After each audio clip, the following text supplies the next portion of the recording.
Bueno, hoy vamos a hablar de un tema interesantísimo, ¿no? Si nosotros nos remitimos a la búsqueda, en Google siempre nos van a salir noticias sobre Irán. Irán advierte que atacará bases de Estados Unidos y fracasa en negociaciones nucleares, ¿no? Excelsior. La jornada, Israel está listo para lanzar una operación contra Irán, dicen fuentes, ¿no? Lo mismo si nos vamos a noticias anglosajonas, ¿no? New York Times, CNN siempre van a tener a Irán en los titulares, ¿no? Trump, por ejemplo, CNN, Trump le dice a Netanyahu que ponga fin al conflicto en Gaza y detenga las amenazas contra Irán, según una fuente, hace 9 horas. Es decir, Irán siempre es noticia. ¿Por qué? ¿Cómo llegamos a este punto en que Irán siempre está ahí en las noticias? ¿Por qué? ¿Por qué? ¿Por qué? Bueno, pues tenemos, para entender ello, tenemos que hablar de Mohammad Reza, del último Shah de Irán, que era este señor, ¿no? Eh, Quien haya visto la película Persepolis se hará una idea de quién era el Shah Mohammad Reza, ¿no?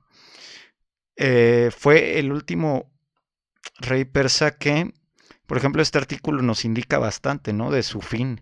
La fiesta más extravagante de la historia moderna que le costó un imperio al Shah de Irán, ¿no? Este es un artículo de BBC, es un buen artículo de 2017.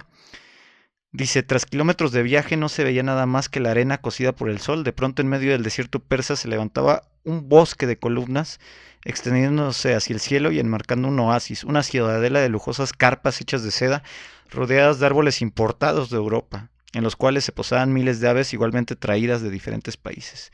Era como una de las leyendas de las mil y una noches, este compilación, ¿no? De cuentos árabes. Con la diferencia de que esto era real, se trataba del escenario para la fiesta más extravagante de la historia moderna que en octubre de 1971 el Shah de Irán organizó para celebrar los 2500 años del Imperio Persa. El costo ha sido estimado en 300 millones de dólares de esa época, pero lo que es cierto es que para el autodenominado Rey de Reyes, el dinero no fue un obstáculo. En el entorno persa, las ruinas arqueológicas de Persépolis, de lo que ahora es Teherán, la antigua capital de Persia, se construyó una ciudadela con suntuosos toldos hechos con 37 kilómetros de seda para hospedar a más de 60 reyes, reinas, presidentes, jefes de Estado y líderes internacionales, ¿no? Cada uno estaba acomodado en una carpa de varias habitaciones, salones, estudios, baños de mármol. Al lado se construyó un aeropuerto para recibir los jets privados, así como una nueva autopista de 1000 kilómetros para conectar con la capital Teherán. Bueno, la Persépolis histórica está muy cerca de lo que ahora es la capital de Irán. No es exactamente lo mismo, pero está muy cerca, ¿no? Durante un periodo decadente de 5 días, los invitados estuvieron convida convidados a banquetes preparados por Maxims, el restaurante más exclusivo de París, acompañado de los vinos más exquisitos conocidos. Algo sumamente mal visto en la cultura musulmana, de la que la Irán moderna es parte, ya que no se toma alcohol, ¿no? Atendiéndolos había un ejército de miles de soldados vestidos en antiguos atuendos persas que les ofrecían varios espectáculos, ¿no? Frente al templo de Darío el Grande, el tercer rey de la dinastía Queménida, que estuvo entre el 521 y el 486 a.C. y quien heredó el imperio persa en su máximo punto, en su máximo esplendor.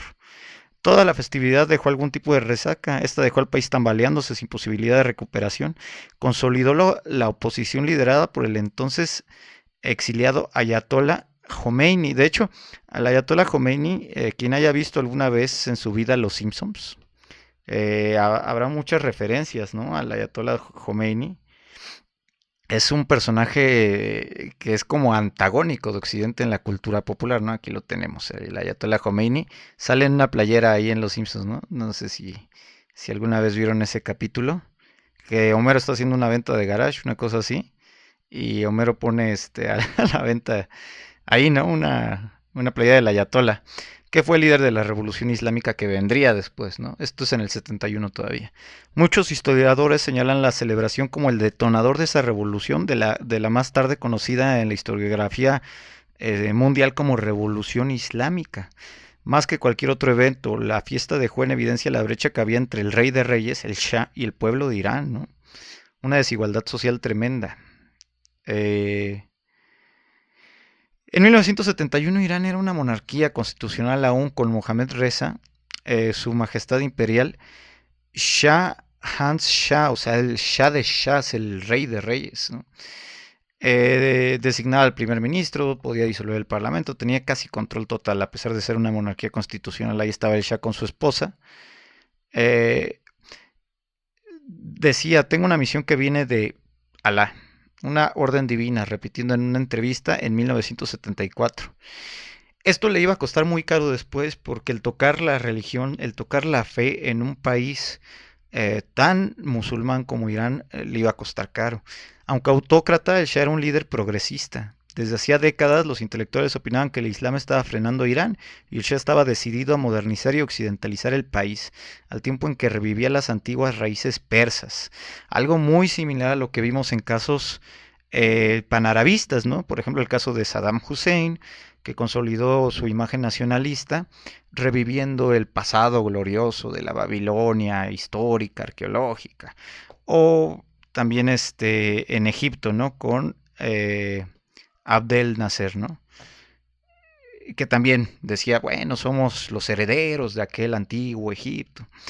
Con un creciente respaldo de Estados Unidos y sus aliados, motivados por su interés en los vastos yacimientos de petróleo iraní, el monarca pudo establecer su programa de secularización. Esa política no podía ir más en contra del Ayatollah Khomeini, un clérigo que, como su padre y abuelo, estaban inmersos en la teología islámica. La idea de un Irán que no fuera primordialmente islámico era para Khomeini totalmente inaceptable. Recordemos que Irán además tiene una rama del Islam que es la rama chiita, que viene de los partidarios de Ali, ¿no? Shia de Ali. Es una rama que es bastante diferente en muchas cosas, en muchos dogmas de fe al Islam tradicional, ¿no? O sunita, que es mayoritario en general en Medio Oriente. Su oposición lo forzó al exilio en 1964, desde donde no dejó de criticar el gobierno de Mohammad Reza. Aquí está el ayatollah. Para quien lo ubique más de los Simpsons, ahí está. Dentro del país, sin embargo, nadie se atrevía a contradecir al Shah, ni siquiera cuando tuvo su megalómana idea de consolidar su lugar como monarca con esa celebración. Entre toda la mezcla heterogénea de invitados, bueno, pues había de todos lados, ¿no? Muy llamativo que, por ejemplo, la reina Isabel de Reino Unido no quiso ir. A pesar de que el mundo estaba polarizado y convulsionado, en Persépolis se dieron cita reyes, reinas, príncipes, emires, caudillos, líderes de todo el espectro político. La lista encabezaba desde el emperador de Etiopía, Haile Selassie, seguido del príncipe Rainiero y la princesa Grace de Mónaco. La reina Isabel no quiso asistir, porque los asesores reales dijeron que no podían asegurar su seguridad y que el evento era vulgar. No obstante, envió a su esposo, el príncipe Felipe de Edimburgo, y a su hija, la princesa Ana. Conversaron, gozaron, sin que las ideologías fueran un problema, con el entonces hombre fuerte de Yugoslavia, Josip Broz Tito, y su esposa. O sea, había todas las ideologías, todos los colores, todos los tipos de regímenes en plena Guerra Fría, ¿no? Así como su homólogo de Rumanía, Nicolás Ceausescu. No sé cómo se pronuncia, pero vamos a hacer un podcast sobre él. Spoiler, terminó muy mal su historia de Nicolás Ceausescu. Junto con su esposa fueron ejecutados en su mismo país. Hablaremos en otro podcast de ello. El presidente Richard Nixon de Estados Unidos envió a su vicepresidente Spiro Agnew, que sin duda se topó con la primera dama de Filipinas, Imelda Marcos. En representación de América Latina estuvo el presidente de Brasil, Emilio Garrastazu Medici. Varios otros miembros de las realezas europeas, africana, asiática y de Medio Oriente también estuvieron presentes. Compartieron con los presidentes Suharto de Indonesia y Mobutu de Zaire, entre muchos otros líderes. Es decir, más allá de las diferencias ideológicas, políticas, había socialistas, había monárquicos, había republicanos, había de todo, ¿no? Todos estos invitados estuvieron hospedados en lo que la prensa extranjera denominó un camping multimillonario. La zona fue diseñada por decoradores franceses. En el centro había una gran carpa principal de 68 por 28 metros para los banquetes, con una fuente de la cual irradiaban 5 avenidas con árboles importados del mismo Versalles, Francia. Era una locura. Esto era una locura. Esto es algo que no se volverá a repetir. Un gasto que fue tan insólito que terminó en una revolución. Eran como pequeñas casas, quiero decir, hermosas, todo parecía como si hubiera salido de la revista de decoración, dijo Sally Quinn, periodista del diario Washington Post. Para crear un ambiente de paz y armonía se importaron miles de aves, que murieron a los pocos días por la temperatura de más de 40 grados, ¿no? El protocolo de quién debía ser el primero en la fila para saludar al Shah a la hora del banquete resultó un caos. No solo fue una pesadilla diplomática con tantos monarcas, sino que muchos se demoraban más de lo previsto en el saludo, ¿no? Había vinos de cosechas, Nescafé. Finalmente, sentados a la gran mesa cubierta de un mantel bordado de 70 metros, los huéspedes fueron convocados a verdaderos festines, ¿no? Para esto se contrataron los servicios del restaurante francés Maxims, que en 3 días trajeron 18 toneladas de comida, incluyendo 2.700 kilos de carne de res, cordero, cerdo, 1.200. Aparte, el cerdo no se come en el Islam. Entonces, todo esto era súper ofensivo para los musulmanes iraníes. Eh, con la excepción de este último, todo hasta el perejil fue importado de Francia. Para beber tenían 2.500 botellas de champán, 1.000 de vino de Burdeos, 1.000 de Borgoña, coñacs. Esto era igualmente ofensivo para los musulmanes iraníes.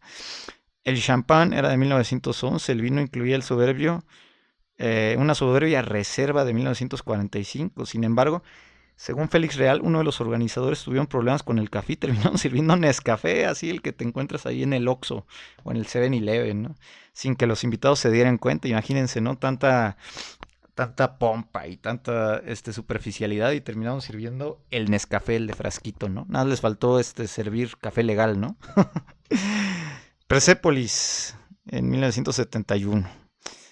Hubo manifestaciones. En San Francisco, California, se registró una explosión en el consulado iraní durante la noche que causó un incendio en el edificio de 3 pisos.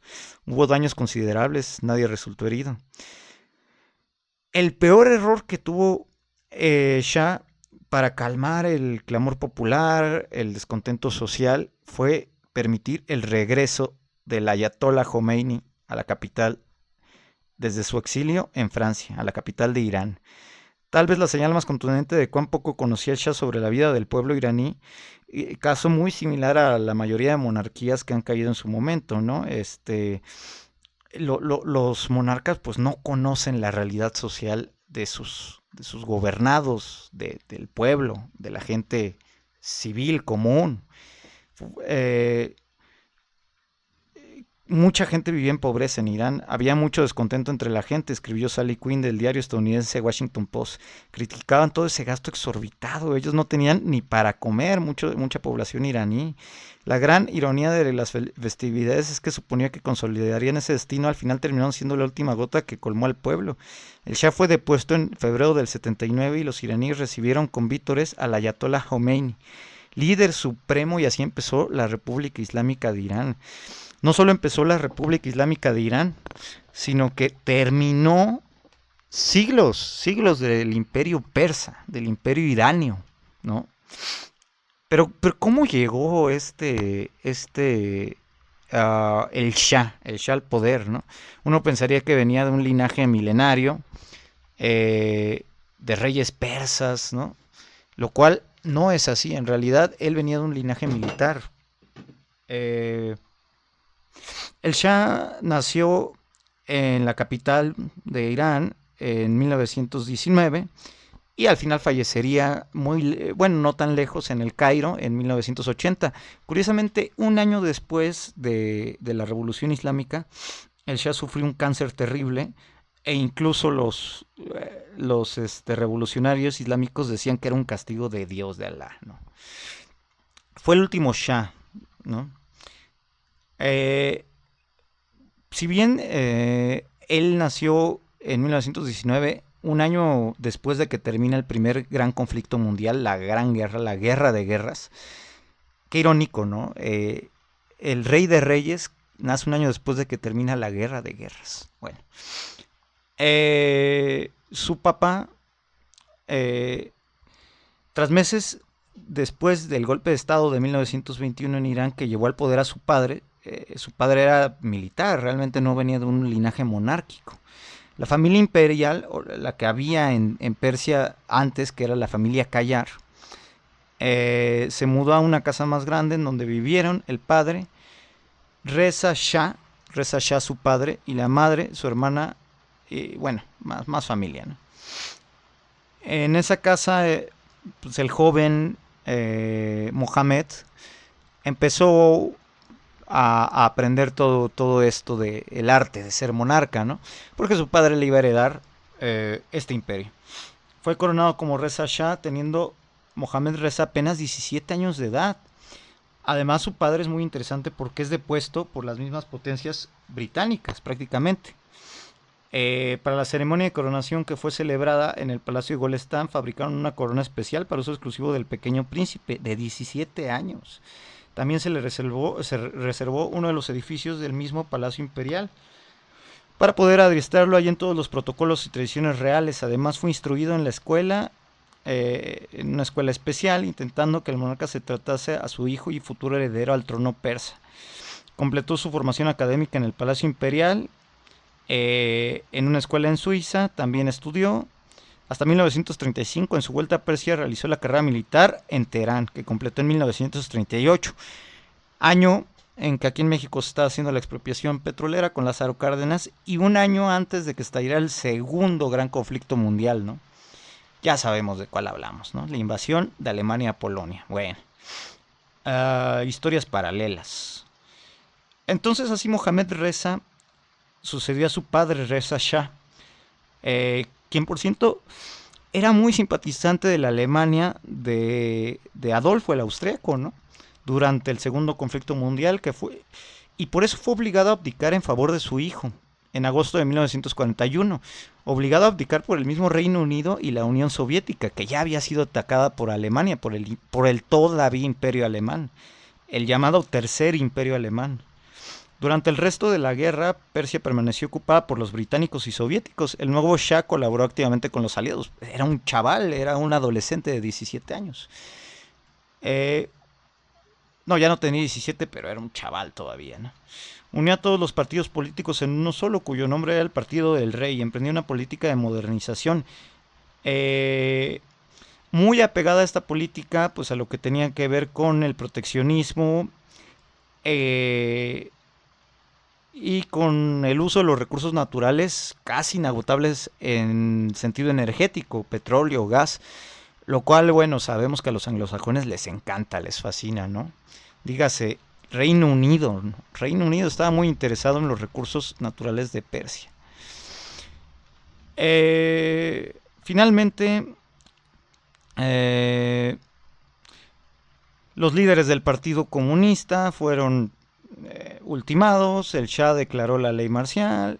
Estados Unidos nunca reconoció el papel que la Agencia Central de Inteligencia, la CIA, había tenido en esos acontecimientos años después, hasta las recientes declaraciones de Barack Obama hace unos años. Sin embargo, el que más habló de ello fue en una entrevista, Dulles, a la pregunta que si era verdad que la CIA había gastado millones de dólares para reclutar a personas que se manifestasen en las calles y para otras acciones dirigidas a derrocar, pues, a los comunistas. Mucha influencia de British Petroleum, mucha influencia de Estados Unidos, sobre todo en la Guerra Fría, para que ningún movimiento comunista tirara al aún todopoderoso Shah de Irán. Dice, entre otras cosas, el Shah armó a los kurdos con la colaboración de Israel para que desgastasen a Saddam Hussein, que entonces era un enemigo ideológico, en el sentido en que el panarabismo, esta doctrina política e ideológica que se dio en Medio Oriente durante la Guerra Fría, que trataba de unificar al mundo árabe, pero a través de un socialismo árabe, ¿no? Caso de Libia con Gaddafi, caso de Irak con Hussein, caso de Egipto con Abdel al-Nasser. Un movimiento que hablaremos en otro podcast, pero que en su momento fue muy fuerte y que amenazaba a las monarquías, a las petromonarquías en la región, ¿no? Dígase Arabia Saudita, dígase Irán. Curiosamente, el panarabismo no sería quien iba a derrocar al Shah, ni serían los comunistas, sería el propio pueblo de Irán. Bueno, Entonces llegamos a 1975, el Shah decide liquidar el ficticio sistema parlamentario que había, tenía ese poder de abolir el parlamento. Y bueno, en este sentido, en 1973 viene la crisis de petróleo por la guerra de Yom Kippur, la situación no es la mejor, esto no lo pudo prever nadie, ¿no? En 1978 ya el malestar político era bastante grande, ya bastante grande. Finalmente viene su exilio, ¿no? En 1978 ya se temía una revolución. El presidente Jimmy Carter de Estados Unidos pidió al Shah que emprendiera reformas democratizadoras, muy al estilo de lo que pasó en la URSS, ¿no? Que se le pide a Gorbachov que emprenda medidas democratizadoras, pero creo que esas solo las puede emprender Estados Unidos, porque resulta que cada vez que un gobierno autócrata las emprende, colapsa. ¿No? Qué cosas. Mohamed Reza puso entonces en pie varios gobiernos liberalizadores que cayeron uno tras otro. La revolución parecía inminente y en efecto, el 16 de enero, entrando el año de 1979, el Shah huye. Dice, si no me muevo de aquí, me matan. El presidente Valéry Giscard le negó la entrada a Francia. Muy curioso porque siempre fue muy amigo de Francia y de Reino Unido, y en Francia dicen, no te queremos aquí. El Shah y su esposa se exiliaron en diversos países, Marruecos, Bahamas, Ecuador y México. Muy interesante, porque se instala en Cuernavaca, en la ciudad de la eterna primavera mexicana. Curiosísimo. Los Estados Unidos, Panamá y finalmente Egipto, donde fueron acogidos por el presidente Anwar el-Sadat. El Shah falleció de cáncer el 27 de julio de 1980 en El Cairo, donde fue enterrado en una ceremonia que, según Jehan Sadat, nunca se había producido antes en cuanto a solemnidad y grandiosidad, con la emperatriz Farah, su esposa, a la cabeza. De hecho, aquí en México ya empezaron sus problemas a visualizarse, sus problemas de cáncer, y primero se iba a tratar en el hospital ABC, que está aquí en Santa Fe. Finalmente decide tratarse el cáncer en Estados Unidos. En Estados Unidos también le dan la espalda. Todo el mundo le dio la espalda al Shah. Todos los que supuestamente eran sus colaboradores y aliados de Estados Unidos, Francia, Inglaterra, bueno, Reino Unido, todos le dan la espalda y termina pues falleciendo en Egipto, ¿no? Tras un vía crucis ahí, ¿no? Así termina la historia del Shah, pero no la de Irán, no la de Irán, porque Irán sufre una serie de cambios muy grandes, ¿no? Este era Irán durante la época del Shah. Si bien había mucha desigualdad social, la igualdad de género, temas que hoy en día pues son mucho más importantes, sí tuvo cambios drásticos. Estas eran las jóvenes estudiantes en los años 70. Estas eran las mujeres que tenían acceso a las mismas oportunidades educativas que los hombres antes de la revolución del 79, ¿no? Imágenes que hoy en día pues parecen muy difíciles de ver en Irán, en el Irán actual. Miren esto, la coreografía en el marco del festejo por los cumpleaños del Shah en los años 70. Ya desde 1941, pues lo comentamos, depusieron a su papá del Shah y Mohammad Reza asumió el poder. Este proceso se conoció como la Revolución Blanca y le dio a las mujeres el derecho al voto en 1963. Fíjense qué importante, aquí en México se le da el derecho al voto a las mujeres en 1958, me parece. Vamos a corroborar. Y aquí el Shah les daba el derecho al voto en 1963. Claro que eran elecciones súper ficticias porque el poder era autocrático sobre la figura del Shah. Pero bueno, era algo extremadamente raro en la región. Las mujeres llegaron a ocupar posiciones de poder, hubo mujeres ministras, jueces. Sin embargo, pese a todo esto, la gran mayoría, sobre todo en las zonas rurales de Irán, porque Irán es muy extenso, o sea, Irán es un país enorme, siempre estaban relegadas a un rol tradicional, excepto en las grandes ciudades, que por ejemplo es el caso de la capital de Irán, ¿no? Todo este cambio se refleja mucho Esta es la Irán moderna. En la película Persepolis, que si ustedes la han visto, bueno, vamos a ver un fragmentillo. ¿Esos, niña? Sí, son de baloncesto. Pues la forma es punk. Juego al baloncesto en el equipo de mi colegio. ¿Y esta chaqueta también es para el baloncesto? ¿Y esto qué es? Michael Jackson. Es un símbolo de la decadencia occidental. No es verdad, señora. Es Malcolm X. ¿Me tomas el pelo? Es Michael Jackson. ¿Dónde tiene el pañuelo, golfa? Ya basta, te llevaremos al comité. Perdón, señora, no lo haré más. Esta película animada es basada en la vida de Marjane Satrapi, que es una iraní que se fue al exilio después de la revolución y actualmente vive en Francia. Evidentemente no puede volver a Irán, pero refleja muy bien la transición del periodo de Mohammad Reza al periodo postrevolucionario, al periodo posterior a la revolución islámica de Irán. Quien la llevó de perder en todo este proceso pues fueron las mujeres, ya que por ejemplo el hijab, o mejor conocido de este lado como velo islámico, pues no era obligatorio en aquella Persia gobernada por el Shah, pero se vuelve estrictamente obligatorio en la actual República Islámica de Irán. Por eso es que es tan importante Irán, porque tras la Revolución Islámica, la nueva Irán, que es una ruptura completamente con al menos en la parte ideológica, con el Irán del Shah, rompe con Reino Unido, rompe con Estados Unidos. Hay una crisis en la embajada de Estados Unidos, donde los iraníes toman prisioneros a algunos diplomáticos estadounidenses, me parece que en 1980, y todo esto lo refleja esta película, ¿no? Es una buena película, es de producción francesa, se las recomiendo. Persepolis.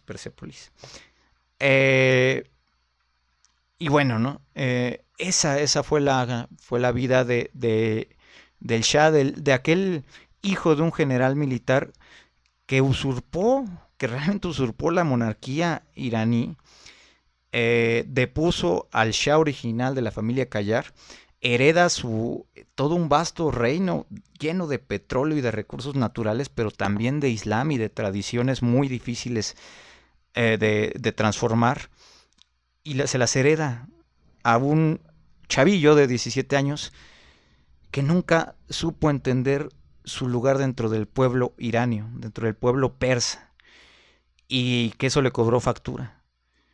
Llegó a ser el hombre más rico del mundo, según la revista Forbes, y lo perdió absolutamente todo. Para que se hagan una idea, terminó viviendo en Cuernavaca. No es cierto, saludos a la gente de Cuernavaca. Entonces, esa es la historia de hoy. Es una historia que vale la pena rescatar. Una historia de la historia. Hasta aquí la dejamos por hoy. Síganos para más contenido.